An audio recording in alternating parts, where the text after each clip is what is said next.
ব্রাহ্মণবাড়িয়ার আশুগঞ্জ মোকামের সরবরাহ বাড়ায় নিম্নমুখী ধানের বাজার দর। এছাড়া ধানের বেচাকেনা কমায় লোকসানের মুখে কৃষক ও ব্যবসায়ীরা। এ নিয়ে বিস্তারিত জানাতে যুক্ত হচ্ছেন আজিজুল সঞ্চয়। সঞ্চয়, ধানের বেচাকেনা কমায় কি বলছেন কৃষক ও ব্যবসায়ীরা?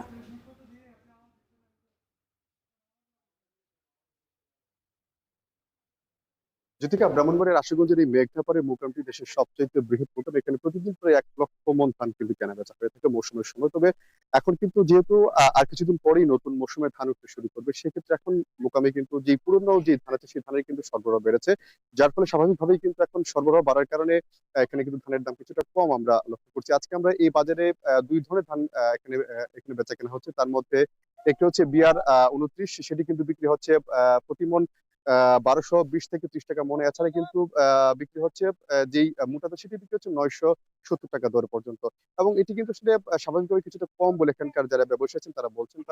তারা বলছেন যে আসলে এই নতুন মৌসুম শুরু হওয়ার আগে কিন্তু কৃষকের গোলে আসলে পুরনো মৌসুমের বেশ বিপুল পরিমাণ ধান কিন্তু রয়ে গিয়েছে, যার ফলে আসলে এখানে কিন্তু স্বাভাবিকভাবে আসলে এখন ধানের সরবরাহ কিছুটা বেড়েছে। তবে আমরা চাল কল মালিকদের সঙ্গে কথা বিশেষ করে যারা চাল ব্যবসায়ী আছেন তাদের সঙ্গে আমরা কথা বলেছিলাম। তারা আমাদেরকে বলেছেন যে বাজারে কিন্তু আসলে এখন ভারতীয় চালও পাওয়া যাচ্ছে, যার ফলে আসলে এখন দেশীয় চালের চাহিদা কিন্তু কিছুটা কম।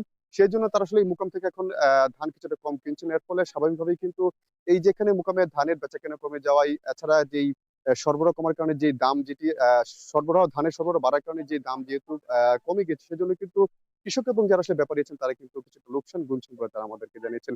আহ একটি তথ্য দিয়ে রাখি যদি, এই আশুগঞ্জের এই মুকামটি কিন্তু এইখানকার যে ধান, সেটি কিন্তু ব্রাহ্মণবাড়িয়া প্রায় 250-র মতো চালকল আছে। সেই চালকলগুলিতে কিন্তু এই ধানের যোগান দেওয়া হয়ে থাকে। এবং এই ব্রাহ্মণবাড়িয়ার চালকলগুলো থেকে কিন্তু ঢাকা, চট্টগ্রাম এবং সিলেটের বিভিন্ন জেলাতে প্রতিদিন প্রায় 10 থেকে 12 কোটি টাকার চাল আসলে বাজারজাত করা হয়। তবে চালকল মালিকরা বলছেন আসলে তারা এখন ধান কম কিনছেন। একটি কারণ, তারা আরেকটি বিষয় তারা যেটি বলছেন যে যেহেতু আসলে আর সপ্তাহ 10 দিন পরেই কিন্তু এই মোকামে নতুন মৌসুমে ধান উঠতে শুরু করবে, সেক্ষেত্রে নতুন ধান উঠলে পরে কিন্তু তখন স্বাভাবিকভাবেই সেগুলো আসলে ভেজা ধান হবে, এবং ভেজা ধান কিনলেও কিন্তু দাম অনেকটাই কম হয়, যার ফলে তারা এই কম দরে ধান কেনার জন্যই কিন্তু এখন এই মোকাম থেকে তারা ধান কম কিনছেন।